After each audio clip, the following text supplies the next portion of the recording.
Hello and welcome to the MatchDay Review Podcast. I'm not even sure what to call these things anymore. It's been that long since we've had actual subjects of football to talk about, but as usual, I'm joined by Lewis Hall to talk about what little football has been going on, in any sense of the word, I suppose. You okay, Lewis? How you been keeping? Yeah, I'm good, Aiden.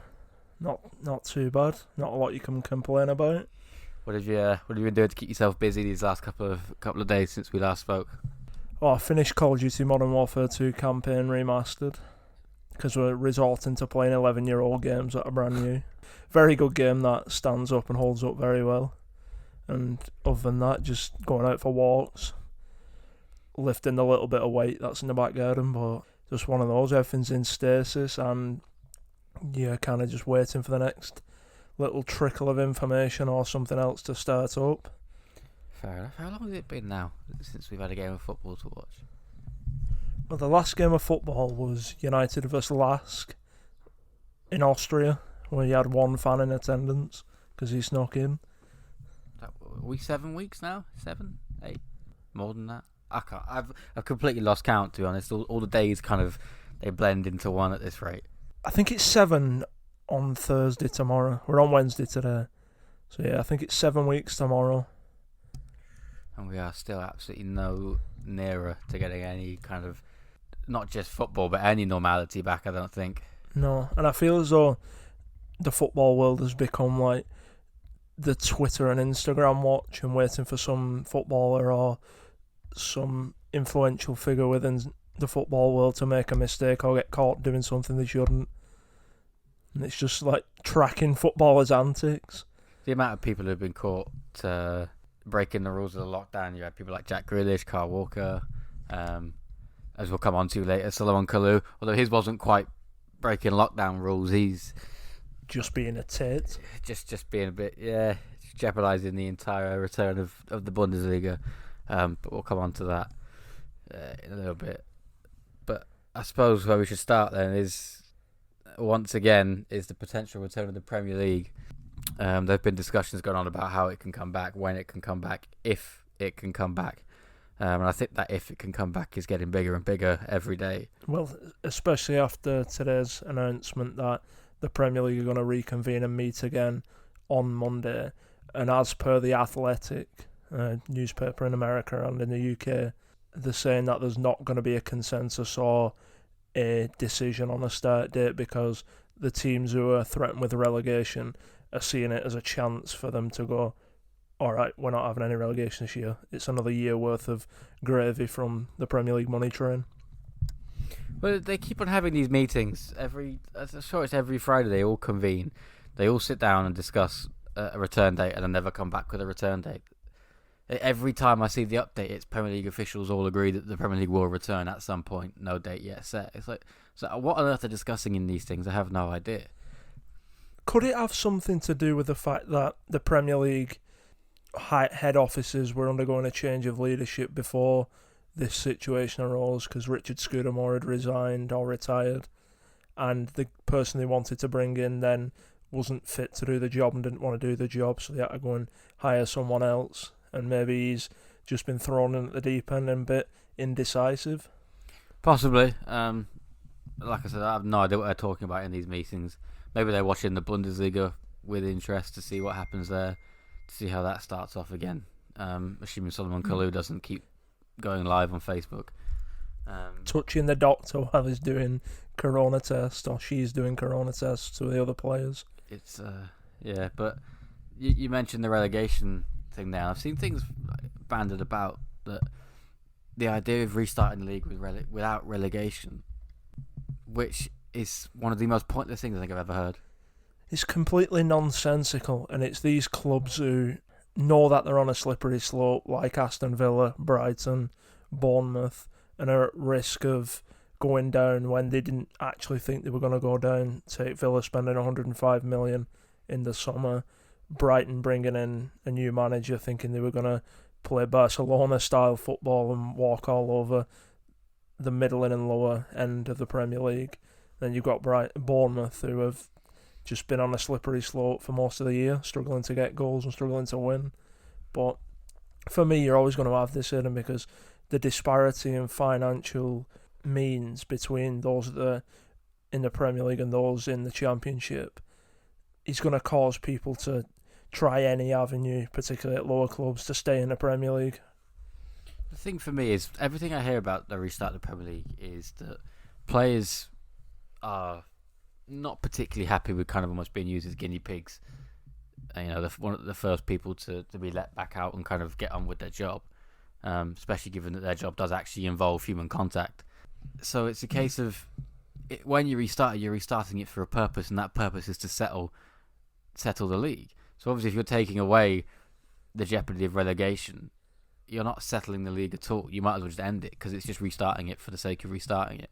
You're exactly right there saying that you might as well just end the league, because there's no title race. Liverpool have won the league. We're not Arsene Wenger, and chiming up that top four is dramatic and means everything to finish fourth. It's Manchester United and Chelsea who are competing primarily for that position, and both of those clubs won't be celebrating finishing fourth, or shouldn't be celebrating finishing fourth, given the size of them. I think you're doing a bit of a disservice to Wolves and Sheffield United there, because they're definitely in the running for top four, and Champions League football could be a game changer to those two teams. I don't suppose that they won't celebrate it, but it could change the fortune of those clubs, especially someone like Wolves, who are on this project that clearly they're going places, and getting their the Champions aspirations. League. Yeah, the Champions League would mean an awful lot to them. I understand that, but way I mean, of you thinking. don't restart the league just to get somebody into fourth spot. Like it's almost dangerous to restart the league with no context. Like, if there's no purpose for playing football, you're just putting people in harm's way. Not only the players on the pitch, but the people you have to have around the stadium to begin with. That's 100% right, because unless there's some massive, massive reason to restart the Premier League before September for next season, unless, like you say, they're taking relegation away, I can't really wrap my head around risking it for these players. And as much as people go on about, they paid this much money, they'll get these tests from private sources, they'll have the best care, no one really knows what's happening.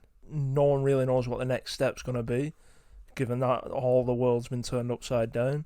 So I feel as though if you're not going to have any drama, any consequences in a Premier League, you might as well scrap it, give Liverpool a title, and start again in September with next season. Yeah, it does seem a bit stupid, and I for one I'm not really up for turning the Premier League into the MLS for the sake of it. No, unless Arsene Wenger gets his way and there's a trophy for fourth place, I feel as though the Champions League is just, it's one of those things that, and even for Wolves or Sheffield United, it'd be a massive thing, but you've not won anything apart from a shed load of money in the Champions League next year, but that's by the by, because you don't play football primarily just for financial means, because it's a sport and it's embedded in the culture of society, particularly in the UK. I don't know. I think if Wolves or Sheffield could get it, I just think it would be a big thing for their club. Obviously, it wouldn't be as big financially, speak for Manchester United or even Chelsea with the amount of money they've got, but that money can really make a difference to, especially Sheffield. Like, if Sheffield were to pip it, that money would make a big difference to their club, and it could make a difference to the community that their club is in as well. True, because it'll bring more jobs. There's always going to be winners and losers, Aidan, but for me, I don't see the reason to risk the players' health and the people associated with the club's health just to play some effective exhibition games, because there's no relegation. Oh no, there's no point in restarting the league just to settle fourth place. If you're going to scrap relegation, you could literally turn up for 2 games, titles decided, relegation's not happening, and you're playing it out for fourth place, which, if it doesn't go down to the last game of the season, you're literally playing football with the title decided, top 4 decided, and relegation decided in front of no fans for no reason. Well, if that's the case, you want to decide fourth place, just have a penalty shootout so there's no contact between anybody. Have them come down the tunnel. The world's longest penalty. I think it's bad enough coming from the halfway line. Try coming from the dressing room. Can you imagine if it was Man United and Paul Pogba was coming from a dressing room to take a penalty? Yeah. Sitting on the team bus, strolling down. 90-minute match, all because Paul Pogba can't take a penalty at a regular pace. I think I saw that, actually. It was it was like a meme, and it was quite this quarantine won't last very long, and it was quarantine, and it was just a picture of Pogba's run up, and you just think, yeah, it kind of feels like that. You're just slowly but surely creeping up towards the ball. And as well, Aidan, one of the things I've been thinking about the past couple of days is, and I don't know about the listeners, but I'm coming more and more around to the prospect of voiding the league, or calling it as finished points per game average. And as much as that'll leave Manchester United in fifth, I feel as though risking a full season next year, which will have more drama and more relegation just have normal amount of relegation, but have a more normalised football structure. I think it's better to prepare for that instead of, like I say, having these silly exhibition games where there's no consequences or relegation. I think maybe you're right, but football next season will not be the same. You're not going to have regular football, I don't think, for this year. No, I think, and I've come to terms with the fact that you probably won't have fans in the stadium for any football game in 2020. I don't think you'll have fans in the stadium in Western Europe or America for the next 2 years, Aidan. That's how I feel at this moment in time. I don't think it'll be that long. They're being very cautious, though. It won't. I don't think it will last 2 years. I think if you're looking at, certainly you're not going to have fans this year. I don't see how that's going to work. Well, City will be all right then because the revenue model won't have changed. True, they're not relying on gate, and if they are, they'd be relegated by now. The Etihad strikes again. If they fire out the Champions League with no fans, PSG might have more of a chance of winning it. It's one of those, and I feel as though the longer it goes on towards June and end of May, June, and then into July, I think we should just call it down this season and look to have a more cemented plan for next season starting in September. Fair enough. I mean, we all know what I think on the situation. Patience and waiting it out. But again, we are none the wiser as to what the Premier League is thinking. There's lots of ideas being banded around. Some make more sense than others. But we'll have to wait and see. Yeah, one thing I do hope that doesn't happen is 2 teams come up from the Championship and then make it a 22 team league next year. Yeah, if you're going to call things off and start scrapping them, then you just need to restart football from the last point where it worked. And that is the case of everyone just stays where they are, and you almost completely forget that this season even existed, which will be a shame because you've obviously played almost an entire season of football for nothing. But I suppose at this precise moment in time, you could never have accounted for what's happened. One little caveat to that would be if it did get all cancelled, you could at least bring Barrow up from the conference because Bury went out of business and there's only 23 teams in League 1 at the moment. So whoever was top of League 2, push them up and then bring whoever was top Barrow in a conference up. True. Yeah, that does make sense. You get a team in to replace Bury. I say, we mentioned it earlier, one league that was on the verge of returning was the Bundesliga until Soloman Kalou decided to video himself going around shaking everybody's hands. I don't think you can pin it all on Soloman Kalou, but it was an idiotic thing to do, particularly given the heightened feeling and fear that's surrounding society at this moment. The whole situation in the Bundesliga it was kind of on a knife edge anyway because of obviously the rates and stuff have been going up in Germany since they've eased lockdown. But so then to go around and broadcast you doing that when people are a little bit sceptical on the return of the Bundesliga anyway, it's just it seems a bit stupid. Phenomenally idiotic, Aidan. Especially given how emotional everything is. There's not really a lot of reason and a lot of leeway. Like there'd be a lot of banter in a football locker room, or there'd be a lot of banter out on a training pitch, but to then put that banter in that context of risking getting the virus or someone contracting it, and then videoing it and putting it on the internet, I don't understand it. You've seen it also in the NRL in Australia, players breaking lockdown, going shooting guns, or having 4 or 5 young ladies in the living room with him in one instance, and they all have to put it on TikTok or on YouTube. If you're gonna do it kind of discreetly so you don't get caught. TikTok is one of the worst things to ever come out of this. It's horrendous as an app. It's just awful. Also, all the adverts you get on YouTube of it. Everywhere you look is download TikTok. It's like, no, I don't want to download TikTok. Thank you very much. I don't want to see celebrities dancing.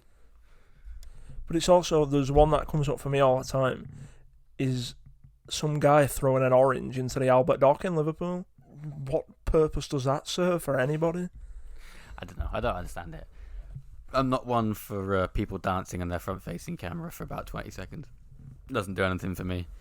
But everyone seems to be on it. It seems to be the thing. The quarantine thing is to dance. True. I'm not a dancer myself.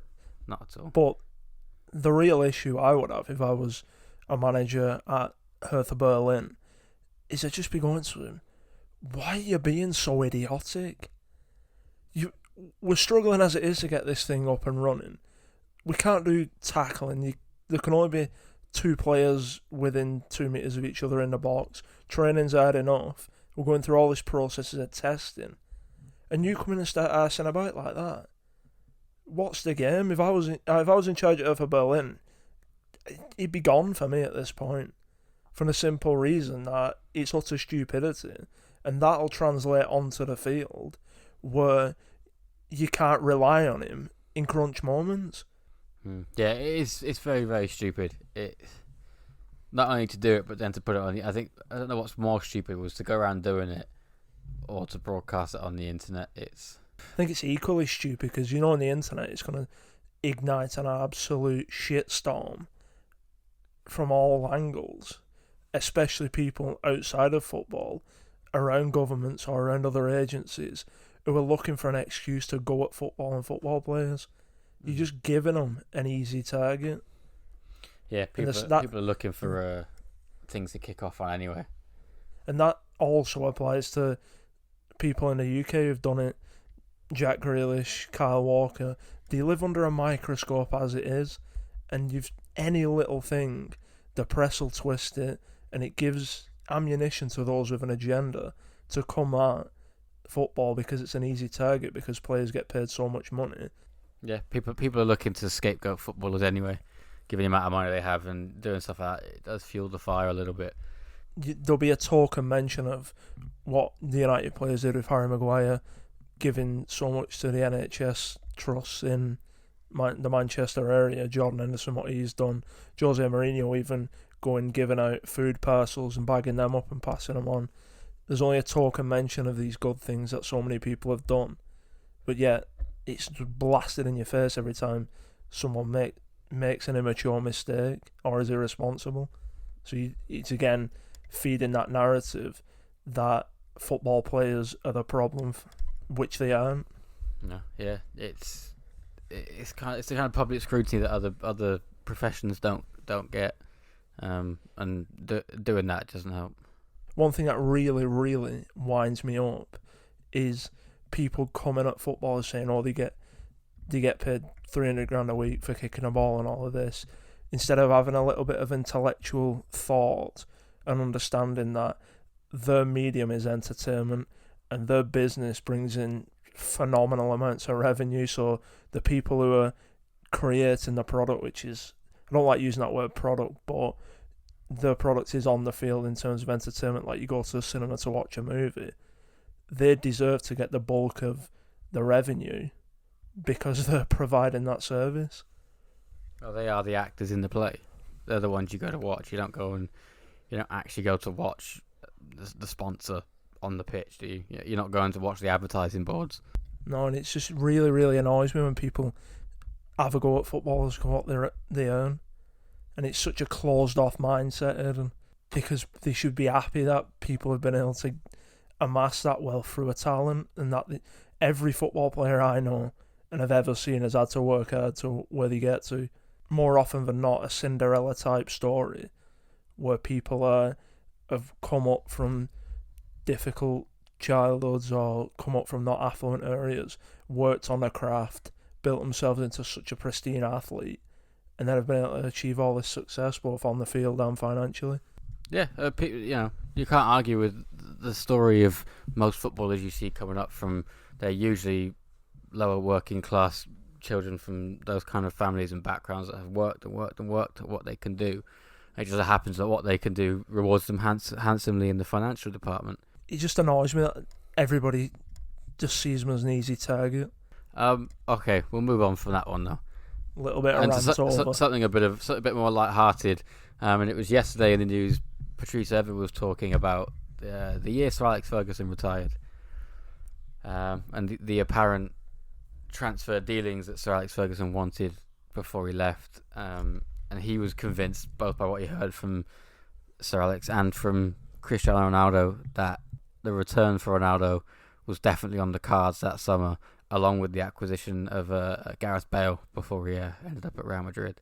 And the Ronaldo return story, I think, is and has been in the paper probably since the day he left. And I think as a United fan sat watching, I think that summer, I think probably would have been the one chance to actually get him back. And was probably the closest that it ever was until Sir Alex retired. There's two ways you can look at this, Ed, and there's some mystery around Sir Alex Ferguson retiring, and this, what Paddy Evra has come out and said yesterday, adds more fuel to that there's more than meets the eye in terms of him just resigning and retiring. And then you look at the other side, which is that team was one or two players away from being an absolute unstoppable force in Europe. Because you think there was Robin Van Persie at the peak of his powers. More than likely Wayne Rooney would have been moved on if you brought in both Gareth Bale and Cristiano Ronaldo. It's just so lethal going forward. I still think we may have needed a central midfielder or two and possibly a centre half. But it's a case of what if. How long would Sir Alex have stayed if both Ronaldo and Bale had turned up on the right and left wing at Old Trafford? How would it have changed the dynamic of that team and obviously the fortunes of what happened under David Moyes? Yeah. Would you have seen such a rapid decline in some of these players, like Nemanja Vidic, Rio Ferdinand, even Robin Van Persie? I don't want to say fell off a cliff, but almost took their foot off the gas when David Moyes came in. And it was clear that something was very, very wrong there. Yeah. Behind the scenes. So I think a lot of it was David Moyes rubbing people up the wrong way, especially established superstars like those you just mentioned. And particularly with players of that ilk, players of that quality, if you get some guy coming in who's never really won a trophy going, I'm going to make you a better player, I don't think you're as good as you can be. Robin Van Persie got to look at him after us winning Man United its 20th league title and going, are you for real, mate? And that's when they were just like, I'm not listening to this guy. And that's what I think happened there. But the interesting thing for me has been for a few years, which is I believe that Sir Alex Ferguson walked before he was pushed. More than, yeah, there's definite, I think, evidence to back that up that he saw that he was going to be fired, or there was they weren't going to back him murmurings financially. that he wasn't going to be backed by the Glazers and people like that. So he, instead of desperately fighting, the hierarchy like Jose Mourinho did, and ultimately losing everybody in the club, it's better just to walk away on a high, and taking what you've got with you. Yeah, I thoroughly understand why Sir Alex made the decision to retire. You had that feeling around the club at the time, because I remember particularly being at the league trophy parade that day. We spent most of the afternoon outside the megastore, just chanting, singing songs, just breathing in that atmosphere, because you got that feeling we weren't going to get this again for a very long time as a United fan. It's just like you say, it's that case of what could have been, because that squad was so close. But he just walked the league. It may have finished 7th the season after, but it walked the league. I think 12 points clear. United won the league by that season. Marouane Fellaini probably would never have come in that summer if Sir Alex Ferguson hadn't left. So Marouane Fellaini was a panic buy. Personally, I believe that the Glazers and Woodward saw an opportunity to go, alright, we're not spending any money this summer. And they've probably said that to Sir Alex, and Sir Alex has gone, alright, and this team needs, going again, building to go again over the next 3-4 year cycle. And he's just going, if you're not going to back me, then I'm going to hide into nothing here. That's my personal opinion on that. And I feel as though they've got Moyes in, and he's just gone, oh yeah, I'm at Man United, deer in the headlights type thing. and they've fed him the yarn of, we'll go and get Gareth Bale, we'll go and get Cesc Fabregas. And then once he realised those players weren't available, it was, all right, I'll just go to Everton and get Marouane Fellaini. And you know it was a panic buy that wasn't planned, because they could have got both Leighton Baines and Marouane Fellaini for £10 million less than they ultimately paid for Fellaini if they'd have done it a month earlier. That kind of set the tone, really. If you that summer transfer window set the tone for the next 6 years or so at Old Trafford, and lunging from one disaster to the next. I think Ole Gunnar Solskjaer recognised that, and recognised the metaphorical importance of shipping Marouane Fellaini out straight away when he came in, because it put the full stop on that turbulent period for Manchester United. First one in, first one out, sort of thing. And Fellaini was a good servant for Man United. He was a good, and I don't suppose he quite likes being labelled with the old Plan B tag. No, he didn't get the credit he deserved at United, because he tried his best, and particularly against Bayern Munich at Old Trafford in that quarter-final of the Champions League under Moyes in 2014. I thought he was the best player in the park for the first 70 minutes. He always put a shift in. You could never question him for effort. Granted, he was about as agile and mobile as an oil tanker, but he gave you something different. And you say probably difficult for Marouane Fellaini, because he was at the biggest club in the world, was never accepted, and he was always deemed as a player that wasn't worthy to wear the shirt of Manchester United, which I think is a bit unfair. It was just a comedy of errors, I think, at that time. Yeah, it was wrong managers, wrong players, wrong idea of what Manchester United were and are as a football club. Once Sir Alex made that decision and told the box, he would have told them before Sky Sports News found out, or the press. Well, he must have done, because it was leaked before he got to tell his players. Yeah. And surely those above would have gone to people like Carlo Ancelotti, Jose Mourinho, even though there's a story that he was told he couldn't have it. There's all a lot of rumours about everything that went on, but there were so many good managers available at that time. And to end up with David Moyes, Eden, just doesn't quite add up for me. It's as though everything was just, alright, let's go as cheap as possible. It does. The more you think back on it, the appointment of David Moyes does seem like a funny one. It didn't benefit anybody involved in that. It didn't benefit him. It didn't benefit the club. And again, it's proved that skimping and saving and trying to budget your way through at a massive club like Manchester United ends up costing you more in the long run, for particularly the owners of Glazers, because he wasted upwards nearly of £1 billion on players that clearly weren't right for Manchester United since they sacked David Moyes. I remember the paper headline of the Gaalacticos, and I think that kind of summed up just how wrong it had gone for Manchester United when Louis van Gaal came in, and they thought the best way to beat this, finishing 7th, was just throw money at it and buy superstar names almost like Real Madrid and build this Galactico team, even though that was never what Manchester United were. And it'll never be what... And it didn't work, and it will never work for a club like that. And it'll never work for Manchester United, because you need players who are willing to fight tooth and nail for their badge and give 110% effort all time. It's not a glamorous... United's not a glamorous club like Real Madrid is, Barcelona is, Juventus is. It's a working class area in the north of England, and Ronaldinho is the biggest example of this. He saw Manchester and was like, I quite fancy going living in Barcelona, actually. So you're never going to be able to, even if he did do a Galactico policy, go and get the likes of Sergio Ramos from Spain, bring that up, because he's how many times he was linked and used us to get a new contract. Is he looking for a new contract? Is that way? Have you seen something? Have you heard something? But you understand, you're never going to get these Latin players who would want to be glamorous superstars like Neymar, Ronaldinho, Sergio Ramos, even ones that Real Madrid have come and gone since then. Do you think Graham Hunter regrets going on Sky Sports News and saying categorically that Sergio Ramos will be a Manchester United player within the next 3 days? You've never seen him on Sky Sports since, have you? No, he was on there, and he was absolutely adamant that he had heard through the right channels that Sergio Ramos was serious about leaving and that he was going to go to Manchester United that summer. Probably Sergio Ramos could have rung him up and been like, alright Graham, I'm going to Man United, I fancy it. knowing full well he's going to play him because he wants to put the pressure on Florentino for a new contract. Sergio Ramos is a very wily operator, and is the perfect... He's the poster boy for shithousery, both on and off the field. And he's also the epitome of what Real Madrid is. Someone who's, like you say, got that world-class ability in the arts of shithousery, phenomenal quality as both a defender and as an international player, and also has the look and the glamour, and has that star quality about him. It's quite funny.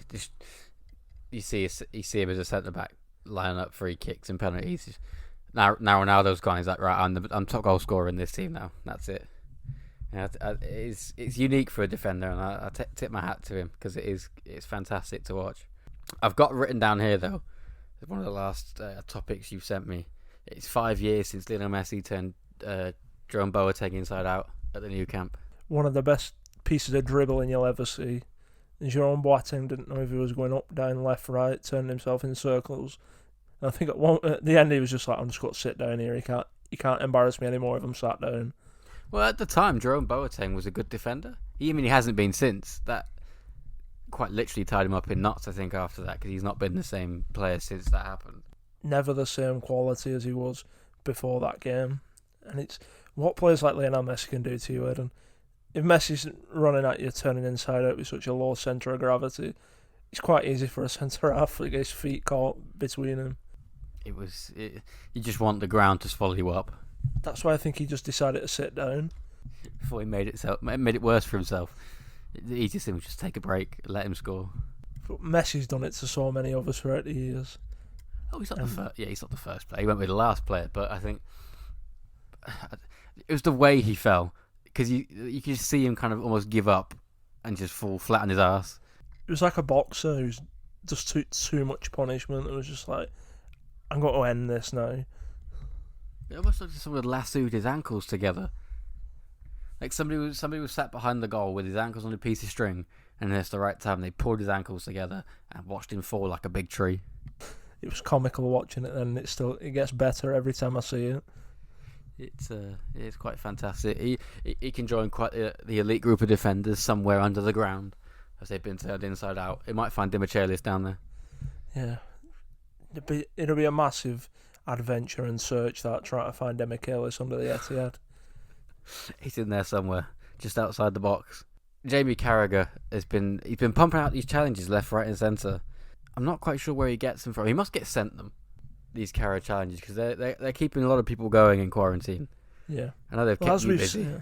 As we've seen with the Sky Sports quizzes that he's doing with Neville, he's doing research 24/7, so he knows everything.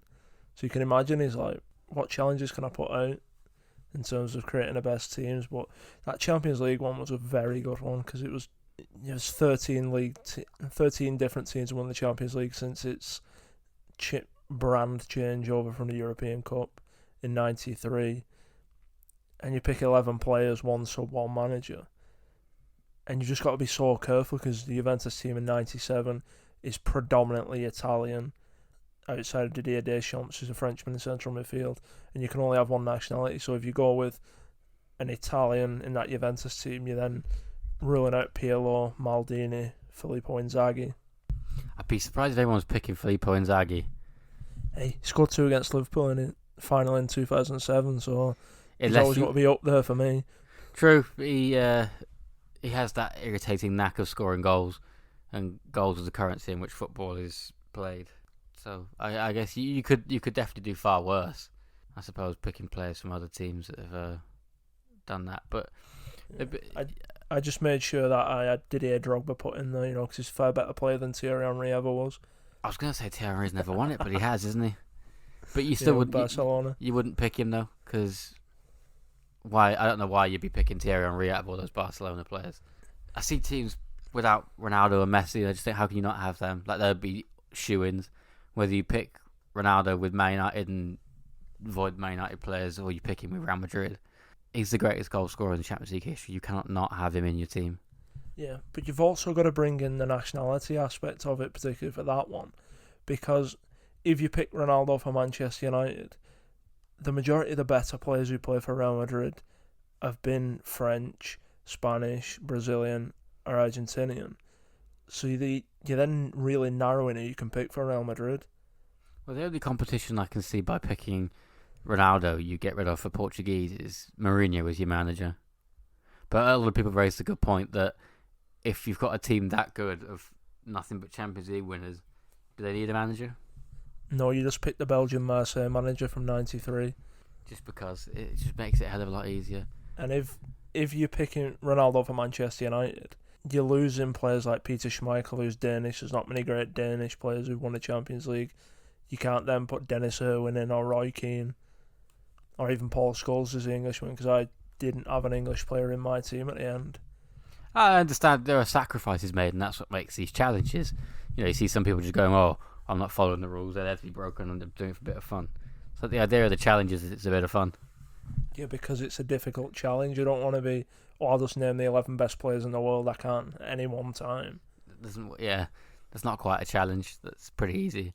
But for me, Ronaldo and Messi both have to be in there. It just makes sense to me. You've got the two greatest goal scorers, and you just build a team around that. Who would your Liverpool player be? Because that was Vladimir Šmíča on the bench.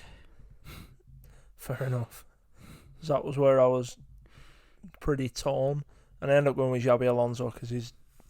But again, being Spanish, there's a lot of Well, actually, Barcelona's it's Argentinian, but yeah, with Lionel Messi, and then Real Madrid with Cristiano Ronaldo. So if you're picking Man United's Ronaldo, you can then have Spanish Real Madrid players. You could have a Sergio Ramos in defence, and then I was gonna say he never won it. He never won it with. No, he did, didn't he? You could pick him for Real Madrid anyway. Yeah, because he won it in La Decima. But he was on the bench, but he was just the least worst option who's won the Champions League with Liverpool. Because you remember him more for his exploits for Real Madrid and Bayern Munich and the Spanish national team, more than what he did for Liverpool. He did win the European Cup with them, I suppose. And technically, you look at that score sheet, it doesn't go down as he scored a penalty. It was very, very clever of him. I feel like he deliberately missed it, so he didn't have that P next to his name on the. I don't think people deliberately miss penalties so they can tap it in on the rebound. But it was. I just remember when Alexis Sanchez scored, and everyone thought that he was going to be this great thing for Man United. It was his first goal came from the penalty spot, but he missed it and tapped it in. And everyone was joking that he missed it on purpose, so that when you look back, his first goal wasn't a penalty. It's a shame he didn't score many more after that. The only player I could imagine who was cool enough under pressure to even consider that would be Andrea Pirlo from the penalty spot. You could imagine him just dinking it off the crossbar and then nodding it in on a rebound. Zidane could do it. I mean, he did Panenka a World Cup final in off the bar. Yeah, I never even considered Zidane. I don't know if he meant it though, because I mean it comes very, very close to not crossing the line, and that's a World Cup final. That's a pressure environment if ever I've seen one. Yeah.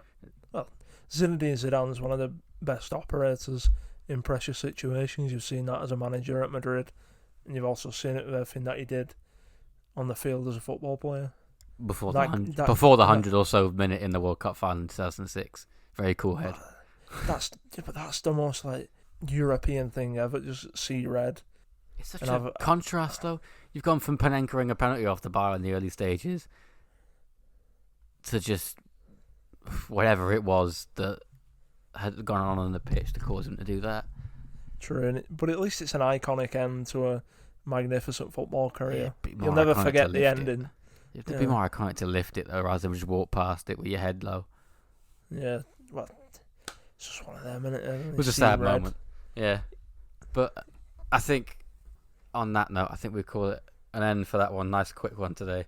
Not too much to talk about because we're creeping further and further into the realms of the possibility of having no football. It'll be back. It'll be back sooner rather than later, I hope. Well, the Korean baseball league's back, but the effort were full-on N95 face masks to play. So it looks like a lot of like nurses going out playing baseball. I can't say I've ever seen Korean baseball. And also, the UFC's back at the weekend. UFC 249 in Jacksonville, Florida. So at least we're getting some sport. At least there's something there for people to watch. Yeah, I do like the fact most of America is on a stay-at-home order or on a lockdown. and the state of Florida's just decided professional wrestling and mixed martial arts are essential businesses. It's not the craziest thing I've seen coming out of America in the last couple of weeks, I'll be honest. Interesting that they've been able to prioritise those sports and they can keep pumping out new content. Granted, professional wrestling without fans kind of doesn't have the magic that it usually has. Before we go, though, don't forget to go and check us out on Twitter at MatchDay_review. Go over to the website as well at www.matchdayreview.com. We have a YouTube channel live now where we're going to start putting tailored content on there that we're not going to be putting on the podcast. Be short little snippets, 5-10 minutes long, and that's just Matchday Review on YouTube. Give us a subscribe if you could, please. And as always, leave us a rating on Apple Podcasts or wherever you listen to your podcasts, and leave a comment as well. If you want us to talk about anything you want us to cover, any teams you want us to do a project rebuild on, we're still doing those as well. Anything like that would be much appreciated. We'll be back with, I think it's a project rebuild at the end of the week for the second podcast. Yeah, not decided which one we're doing yet. Yes, and that'll be out over the weekend, I would suspect. Obviously, we're not setting a timeline on these things at the minute until football is back, I suppose. But yeah, we'll be back on Sunday. Yeah, just make sure that you're sharing the content if you would, and just getting it everywhere you can, so it's getting as many eyes on it as possible.